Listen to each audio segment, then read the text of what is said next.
नमस्कार, आप देख रहे हैं इंडिया न्यूज हरियाणा। मैं हूं आपके साथ में ऋतु तोमर। हरियाणा की मनोहर सरकार प्रदेश के सभी 22 जिलों में तेजी से विकास कर रही है। सीएम मनोहर लाल रोजाना अलग अलग जिलों का दौरा कर करोड़ों की विकास कार्यों की सौगात दे रहे हैं।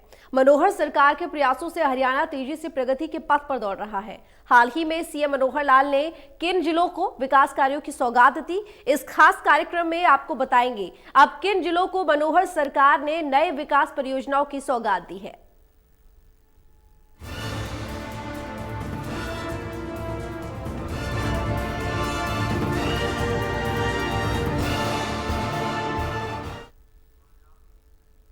मनोहर सरकार की मुख्यमंत्री अंत्योदय योजना का फायदा प्रदेश के गरीब परिवार को मिल रहा है। अब सीएम मनोहर लाल ने इस योजना में 4 नई स्कीम को जोड़ा है। चंडीगढ़ में सीएम ने इसका शुभारंभ किया। मुख्यमंत्री अंत्योदय योजना में आयुष्मान भारत, वृद्धावस्था सम्मान भत्ता, पीपीपी के जरिए अनुसूचित जाति प्रमाण पत्र भी शामिल किया है। इस स्कीम में सिरसा और कुरुक्षेत्र जिले के लाभार्थियों के लिए राशन वितरण भी शामिल किया गया है।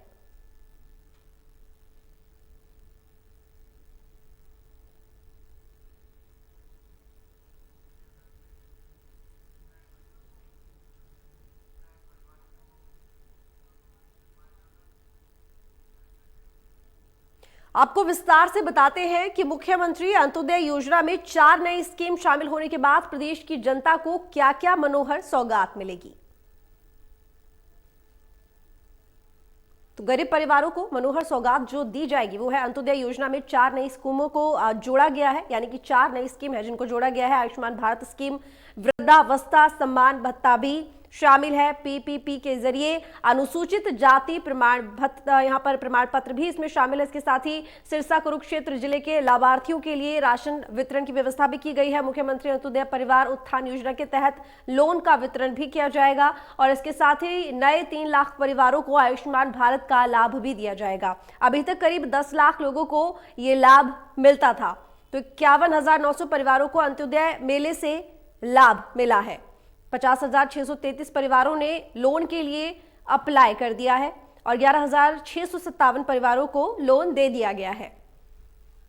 17 लाख से ज्यादा लोगों को पेंशन मिल रही है।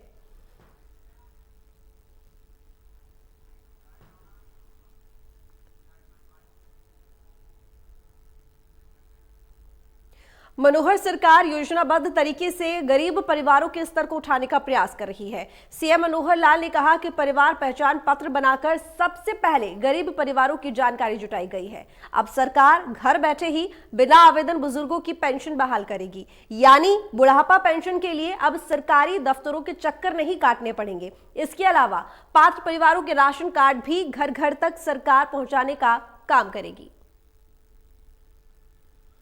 अभी तक आधार नाम से हमने सिटीजन की एक पहचान बनाई और उसका लाभ जितना भी एक सीमित मात्रा में हमको हो रहा है, लाभदायक हुआ है वो भी।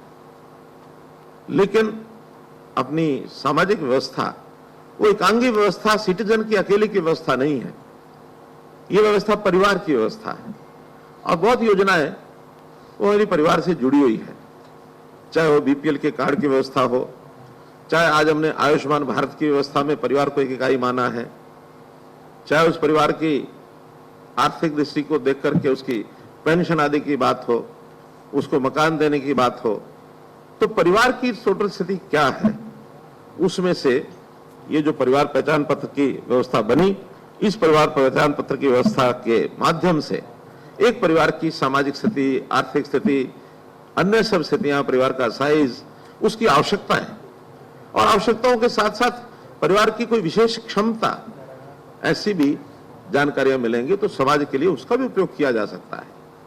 तो इस प्रकार से आज जो ये कार्यक्रम हमने किया है, इसको मैं एक कहावत के नाते, जैसे कहावत कहते हैं ना कि प्यासा कुएं के पास जाता है, लेकिन आज हम उस कहावत को बदल रहे हैं। क्या इस सरकारी कुआं हर गरीब प्यासे के पास जाएगा, उसके घर जाकर के उसकी आवश्यकता की पूर्ति करेगा। उन योजनाओं में खास करके राशन कार्ड की व्यवस्था, राशन कार्ड की व्यवस्था अप्लाई करते हैं, मेरा पीला कार्ड नहीं बना, मेरा खाकी कार्ड नहीं बना, मेरा ग्रीन कार्ड नहीं बना, लेकिन अब उसकी वेरिफिकेशन करने के बाद आय कितनी है उसके हिसाब से उसका राशन कार्ड अपने आप बन करके उसके घर पहुंचेगा। और यदि उसकी श्रेणी बदल जाती है तो फिर बदला हुआ कार्ड मिलेगा, क्योंकि आय के हिसाब से अलग अलग आय हमेशा एक ही आय सबकी एक जगह नहीं रहेगी, समय समय पर परिवर्तन भी आएगा। तो उस परिवर्तन में मान लो कोई एक आदमी परिवार में रोजगार करने वाला कोई नहीं है, उसको आज पीला कार्ड मिला है, अगर कल उसको सरकारी नौकरी मिलती है तो स्वाभाविक है, हमारी अपील भी है, और अपील में तो सामने वाला खुद आता था कि मेरा पीला कार्ड बंद कर दो, वो तो कोई आएगा नहीं। अब उसकी ऑटोमेटिक व्यवस्था होगी कि उसको पीले कार्ड का हक नहीं रहेगा, उसका हक जिसका है उसको मिलेगा। अगर पीले कार्ड का हक रखता रहेगा तो फिर दूसरा जिसका हक मिलना चाहिए उसका शायद नहीं मिलेगा, उसको देना है तो इसको अपना हक छोड़ना होगा। तो हक जिसका जो है उसको वो हक मिले।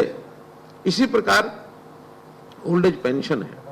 अभी ओल्ड एज पेंशन अभी तक दफ्तरों के चक्कर काटने पड़ते हैं, फॉर्म भरना पड़ता है, अब वो नहीं करना पड़ेगा।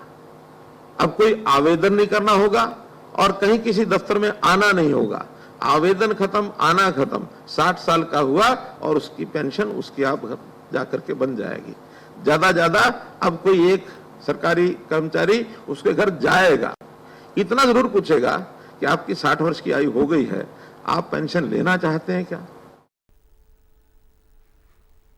सीएम मनोहर लाल ने कहा कि सरकार का मकसद हर योजना को गरीब तक पहुंचाने का है। उन्होंने कहा कि वो लगातार गरीबों के उत्थान के लिए प्रदेश भर में अंत्योदय मेले लगा रहे हैं ताकि गरीब परिवार की आय बढ़ सके। साथ ही सीएम मनोहर लाल ने 10 लाख के अलावा बचे 3 लाख लोगों को आयुष्मान भारत से जोड़ने का ऐलान किया है ताकि गरीबों को भी बेहतर और मुफ्त इलाज मिल सके। और उसका उपयोग हम अपने स्वार्थ के लिए करें, ये नहीं हो सकता। मुझे आज अगर कुछ चाहिए तो मैं अभी पिछले 2 कार्यक्रमों में ऐसे लगभग 25 बंधुओं को, जिनकी पेंशन की जरूरत थी, जिनको राशन कार्ड की जरूरत थी, जिनको रोजगार के लिए मेले के नाते कुछ बैंकों ने जो पैसा मंजूर किया है उनके सर्टिफिकेट देने की बात जब आई तो जो 25 लोगों को मैंने वो सर्टिफिकेट दिए तो जो उनके चेहरे पर खुशी झलक रही थी कि हमारी भी किसी ने सुनी, वो जो मुस्कुराहट है मेरे लिए वो प्रसाद है। मुझे वो चाहिए, वो मिल रहा है। और आज लाखों परिवार ऐसे हैं जिनकी कोई संभाल करता नहीं था, जो दर भटकते फिरते थे, दफ्तरों को चक्कर काटते थे। उन लाखों परिवारों की सहायता अब हमने करनी शुरू कर दी है। आज उसका ये शुभ दिन है कि आज का दिन विश्व स्वास्थ्य दिवस, ये ऐसा भी है। 7 अप्रैल विश्व स्वास्थ्य दिवस होता है। तो में से लगभग 3 लाख नए परिवार जिनको अभी तक आयुष्मान कार्ड नहीं बना था, अभी तक 10.5 लाख परिवार हमारे ऐसे थे जिनको आयुष्मान कार्ड मिला हुआ है। आज 3 लाख परिवारों का और हमने पुश किया है डाटा।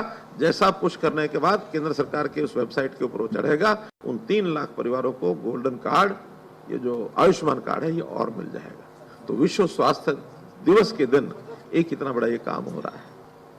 मुख्यमंत्री अंत्योदय दिवस, इस नाते से हमने जो पीछे मेले लगाए थे 156 जगह 570 मेले लगे, जिनकी आय परिवारों की 1 लाख रुपए से कम थी, ऐसे 2,49,000 परिवारों को चिन्हित किया गया था। उन मेलों में 81,935 परिवार ये आए। 51,900 परिवारों ने सैद्धांतिक रूप से, जिन्होंने अपनी कोई स्कीम को अडॉप्ट किया, सिलेक्ट किया, ऐसे आवेदन पत्र वहां उन्होंने दिए, जिनमें से 50,633 ऐसे जो आवेदन पत्र है वो किसी न किसी स्कीम के लिए ऋण लेने के लिए, बैंकों से ऋण लेने के लिए दिए गए थे।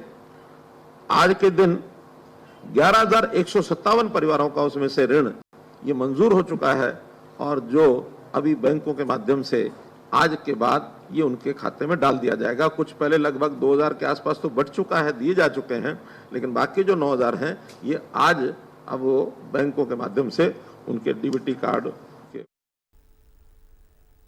सीएम मनोहर लाल ने कश्मीरी पंडितों के लिए मिशन वचन पूर्ति लॉन्च किया है, जिसके तहत कश्मीरी पंडितों के 209 परिवारों को स्कीम के जरिए प्लॉट पर मालिकाना हक मिला है। अपनी जमीन का मालिकाना हक पाने के लिए कश्मीरी पंडितों की खुशी का ठिकाना नहीं रहा। उन्होंने इसके लिए सीएम मनोहर लाल का आभार जताया है। वो है हमारे कश्मीरी पंडित भाई। इसमें एक चीज स्पष्ट करना चाहता हूं कि विपक्ष के हमारे कुछ मित्रों ने पिछले दिनों में एक विषय, बेमतलब का विषय था कि कश्मीरी पंडितों को जो सहायता है वो बंद कर दी गई है। आपकी जानकारी के लिए 2021 में, ये जुलाई 2021 में केवल 5 परिवार थे जिनको राशि 5,000 रुपया प्रति मास ये दी जाती थी। उसकी कंडीशन थी कि जब वो अप्लाई करेंगे उसके 5 साल तक ये सहायता मिलेगी। और 5 साल ये हमने नहीं बनाया हुआ, ये पिछली सरकारों का ही नियम है कि 5,000 रुपया प्रति परिवार और मैक्सिमम 5 साल तक। 5 साल के बाद ये राशि बंद हो जाएगी। लेकिन अब उन 5 में से 4 परिवारों को 5-5 साल हो गए हैं। सिर्फ एक परिवार बचा है जिसको 5,000 रुपया अभी भी मिल रहा है, और ये एक परिवार को जुलाई 2026 तक मिलेगा। जुलाई 21 में इसने अप्लाई किया एक परिवार ने, और ये 26 तक मिलेगा। इसके अलावा कोई परिवार नहीं है। हाँ, कोई और परिवार अगर कश्मीर का ऐसा आता है वहां से डिस्प्लेस्ड होकर के और यहाँ पेंशन को अप्लाई करता है, उसको 5 साल के लिए मिलेगा। इसलिए इतने इस विषय को जिस ढंग से ऐसा बड़ा बनाया गया कि भी हम लोगों ने जैसे कश्मीरी पंडितों के खिलाफ, क्योंकि कारण एक ही था, कश्मीर फाइल्स, वो जैसे जिस ढंग से उसको इतना लाभ मिला, जितना यानी उसको आकर्षण मिला, उस आकर्षण में हम लोगों ने भी प्रशंसा की। तो उन्होंने इसी बात को उड़ा दिया कि आपने तो कश्मीरियों की पेंशन बंद कर दी। तो मैंने बताया 5 में से 4 परिवारों के 5-5 साल हो गए पूरे। केवल एक परिवार बचता है जिसको 5 साल अभी 26 में पूरे होंगे।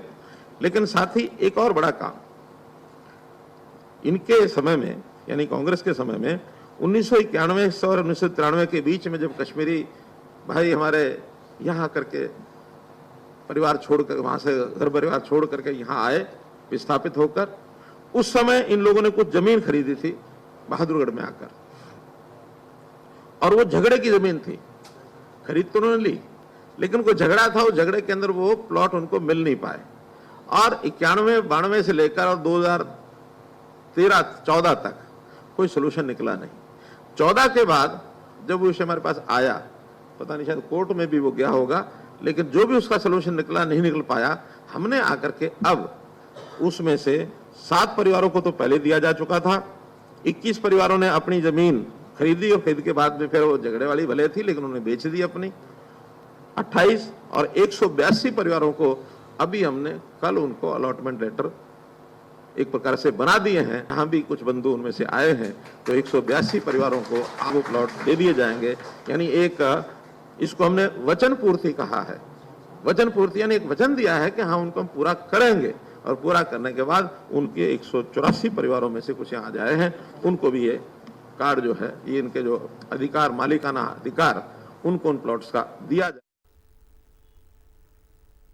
मुख्यमंत्री मनोहर लाल ने कुरुक्षेत्र जिले को 317 करोड़ रुपए की लागत से तैयार होने वाली 91 योजनाओं की सौगात दी है। इसके अलावा मुख्यमंत्री ने 14 करोड़ 30 लाख रुपए की लागत से तैयार 4 बड़ी परियोजनाओं का उद्घाटन भी किया। और कुरुक्षेत्र जिले के पिहोवा में आयोजित बीजेपी स्थापना दिवस रैली में मुख्यमंत्री मनोहर लाल ने कहा कि कुरुक्षेत्र जिले के पिहोवा, थानेसर, लाडवा और शाहबाद के लिए यहां के जनप्रतिनिधियों ने जो भी मांग रखी थी उनमें से लगभग सभी को मंजूर कर लिया गया है। उन्होंने पिहोवा सरोवर के विकास के लिए 9.5 करोड़ रुपए की देने की घोषणा की है। सीएम मनोहर लाल ने पिहोवा ग्राम पंचायत नगर पालिकाओं में विकास के लिए 200 करोड़ देने की भी घोषणा की है। साथ ही पिहोवा को करोड़ों के विकास कार्यों की सौगात दी है।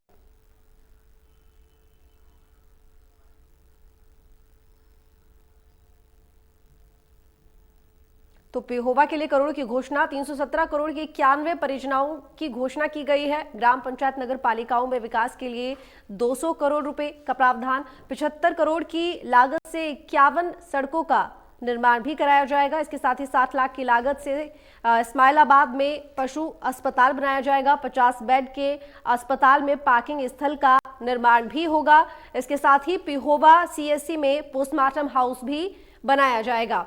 दीवाना गांव में सब हेल्थ सेंटर बनाने की घोषणा की गई है और इसके साथ ही 4 करोड़ 5 लाख रुपए की लागत से झांसा अनाज मंडी का कार्य भी किया जाएगा। 7 करोड़ की लागत से 150 ट्यूबवेल रिचार्ज की जाएंगी। 2 लाख की लागत से स्टेडियम का निर्माण करवाया जाएगा और 5 करोड़ 20 लाख में मोहनपुर में सब स्टेशन भी बनवाया जाएगा। तो 2 करोड़ 40 लाख में होगा इस्माइलाबाद सब स्टेशन का पुनर्निर्माण। डबल इंजन की सरकार से हरियाणा तेजी से प्रगति के पथ पर दौड़ रहा है। इसी का नतीजा है कि सोनीपत को 5 नेशनल हाईवे की सौगात मिली है। केंद्रीय परिवहन मंत्री नितिन गडकरी ने 297 किलोमीटर लंबी 5 राष्ट्रीय राजमार्ग परियोजनाओं की सौगात हरियाणा को दी। ये 5 राष्ट्रीय राज्य मार्ग लगभग 2871 करोड़ रुपए की लागत से बने हैं, जिसका लोकार्पण हुड्डा ग्राउंड में जन विकास रैली के जरिए केंद्रीय मंत्री नितिन गडकरी ने किया। इस दौरान इस जन विकास रैली में हरियाणा के मुख्यमंत्री मनोहर लाल भी मौजूद रहे। मुख्यमंत्री हरियाणा श्री दुष्यंत चौटाला जी का और साथ ही तो हरियाणा को नई हाईवे की सौगात 5 हाईवे का लोकार्पण किया गया। जींद गोहाना 2 लेन हाईवे का लोकार्पण किया गया। इसके साथ ही जो लंबाई है वो है 5.505 किलोमीटर और भिवानी मुडाल जींद तक 2 लेन हाईवे का लोकार्पण भी किया गया। ये वो 5 हाईवे हैं जिनका लोकार्पण किया गया। ग्राफिक्स के जरिए इसकी जानकारी दे रहे हैं। झज्जर लोहारू तक 2 लेन हाईवे, इसका भी लोकार्पण किया गया और इसके साथ ही आपको बता दें कि UP Haryana border Rohna 4 lane highway का भी लोकार्पण हुआ।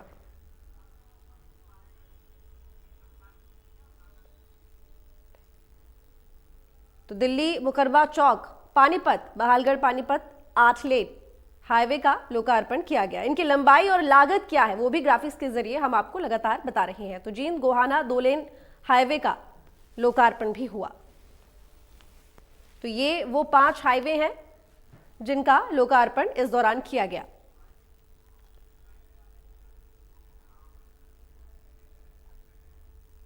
तो सोनीपत को 5 नए हाईवे मिलने पर सीएम मनोहर लाल ने भी केंद्र का आभार जताया है। उन्होंने कहा कि इन 5 हाईवे से हरियाणा तेजी से प्रगति के पथ पर दौड़ेगा। 5 ऐसे राष्ट्रीय राजमार्ग हैं जिनका आज उद्घाटन आप कर रहे हैं।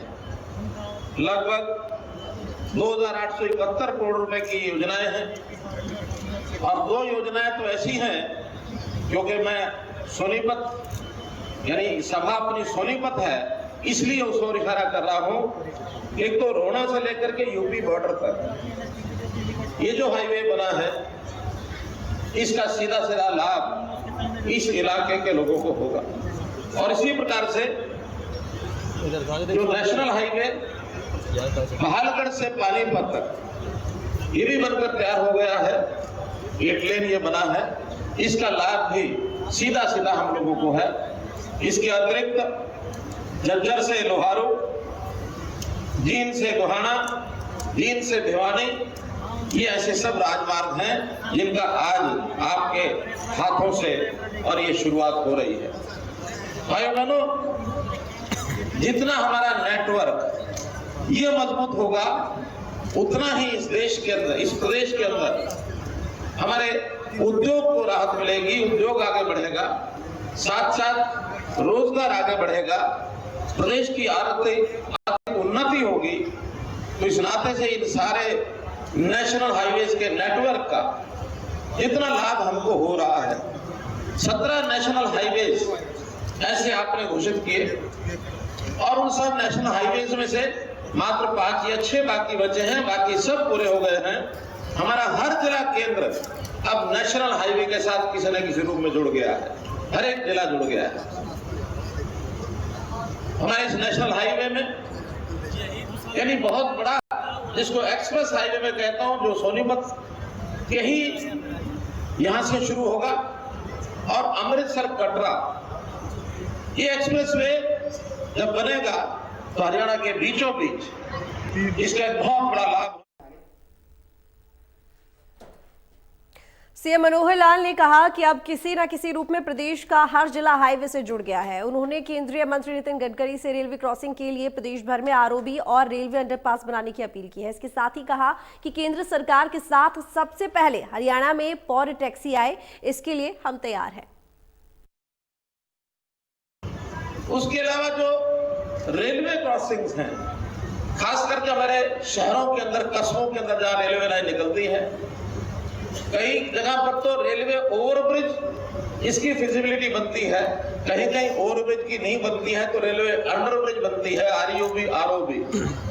लगभग 30 के आसपास ऐसे शहरों के और हमारे जो आरओबी आरयूबी की आवश्यकता है। मैं आपसे निवेदन करता हूं कि इन सबको भी ये बना देंगे तो कम से कम शहरों का जो ट्रैफिक है, उस ट्रैफिक की मूवमेंट ये स्मूथ हो जाएगी, कहीं भी जाम में फंसना नहीं पड़ेगा।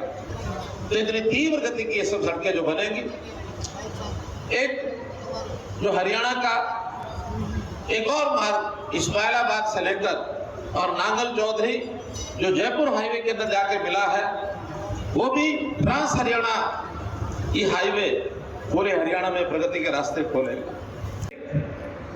आपने अभी पहाड़ों के अंदर जहां छोटे बड़े पहाड़ हैं वहां पर क्या नहीं, रोपवे, जो रोपवे आपने मंजूर की है पूरे देश भर के लिए, उसमें भी हमें हरियाणा में मुझे लगता है 101 रोपवे की हमारी बारी आ जाएगी। और एक ये तो पहाड़ों के लिए किया, मैदानी इलाके में हवा के अंदर टैक्सी, पॉड टैक्सी, इसकी चलाने की योजना जो आपने बनाई है, मैं समझता हूं दिल्ली में जो रोजाना का ट्रैफिक अप डाउन चलता है और भीड़ लगी रहती है, ट्रेन भी भर के चलती हैं, गाड़ियां भी भर के चलती हैं, ट्रैफिक जाम होता है, तो अगर आप ये पॉड टैक्सी का प्रयोग दिल्ली से गुड़गांव, दिल्ली से फरीदाबाद, दिल्ली से सोनीपत, क्योंकि ये मेन ऐसे ट्रैफिक रोड्स हैं जिनके अंदर इसका उपयोग हो जाए, तो इसके लिए भी निवेदन करूंगा कि पॉड टैक्सी की शुरुआत सबसे पहले आप यहां से करें। हरियाणा सरकार की ओर से जो सहयोग जरूरत होगी हम उसे आपको।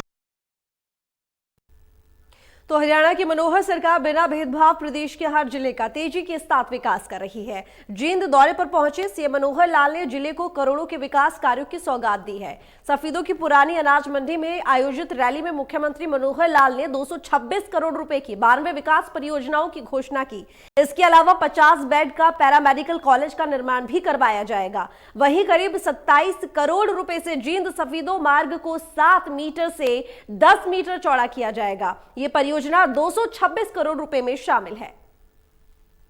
तीसरे क्रम में मैं निवेदन करना चाहूंगा कि तक चलानी है। भारत माता की। ऐसे कुल 92 ये कार्यक्रम की घोषणा मैंने की है, 92 प्रोजेक्ट हैं और इनकी कुल जो राशि है 226 करोड़ 65 लाख। इसमें नर्सिंग कॉलेज का वो अलग है, अब उस पर पता नहीं 20 करोड़ लगे या 30 करोड़ लगे। एक जींद का बड़ा काम है, गांव दालोवाड़ा, बोतवाड़ा, खुखरी, हैबतपुर, मांडो, निर्जन, पिंडारा, इसका जो पेयजल है इसके लिए क्लस्टर परियोजना ये मंजूर हुई है, तो इसके लिए भी 19.5 करोड़ रुपया इसकी मंजूरी की जाती है। पीडब्ल्यूडी की सड़कें, एक सफीदो रेस्ट हाउस का पुनर्निर्माण है 10 करोड़ रुपया, फिर सड़कें कुछ चौड़ा करने की बात है, कुछ विशेष मरम्मत की बात है। इनकी संख्या 22 की संख्या है ये, लेकिन सड़कों का काम है, कुछ बड़ी है कुछ छोटी है, तो 111 करोड़ रुपए इन पर खर्च आएगा। जो बड़ी बड़ी हैं 10 करोड़ से ऊपर का काम, जैसे एक मैंने बता दिया रेस्ट हाउस का, इसी प्रकार से 2 करोड़ 3 करोड़, एक ये 56 करोड़ का काम है सफीदो जींद रोड 7 मीटर से 10 मीटर करना। सफीदो से जींद रोड जो है भिड़ी सड़क है, मैं कई बार गया हूँ, थोड़ा एक्सीडेंट के खतरे भी रहते हैं, तो ये जो सड़क है आप जितनी 7 मीटर है इसको 10 मीटर चौड़ा कर देंगे, ताकि इस पर भी लगभग 57 करोड़ रुपया उस 111 में से इसी पर लगेगा। 3 करोड़ 2 करोड़ 2.5 करोड़, बाकी सब 10 करोड़ से कम है, लेकिन कुल मिला के 111 करोड़ रुपए के जो 22 सड़कें हैं ये उसमें और बनेंगी। तो मित्रों, ये सारी जो चाहे तो नई बनाने वाली है, चाहे उसको चौड़ा करने की बात है और चाहे उसको मुरम्मत करने की बात है, ऐसी कुल मिलाकर ये हैं 46 सड़कें जो सभी विधानसभाओं की डिमांड मेरे पास आई हुई है, चाहे वो सफीदो है, कहीं नरवाना है, जुलाड़ा है, जहां सभी डिमांड आई है, इन डिमांड्स को पूरा करने के लिए 54.5 करोड़ रुपया ये मंजूर किया जाता है। बड़े काम भी हैं, रिमॉडलिंग मोड़ा सब माइनर, फिर Rojla minor, Morkhi minor, Ramnagar sub minor, Gangoli minor, Echra Khurd minor, Bambewa drain, Hansi branch, सभी तो नगर क्षेत्र तीर्थ के पास हांसी ब्रांच का घाट, सिंह बहादुरपुर ड्रेन, गांव Sarna Khedi, Butana branch, Hansi branch, Butana branch. तो ऐसे कुल मिलाकर ये भी 15 प्रोजेक्ट हैं और इन 15 प्रोजेक्ट के ऊपर भी 33 करोड़ 22 लाख रुपए का खर्च ये मंजूर किया जाता है।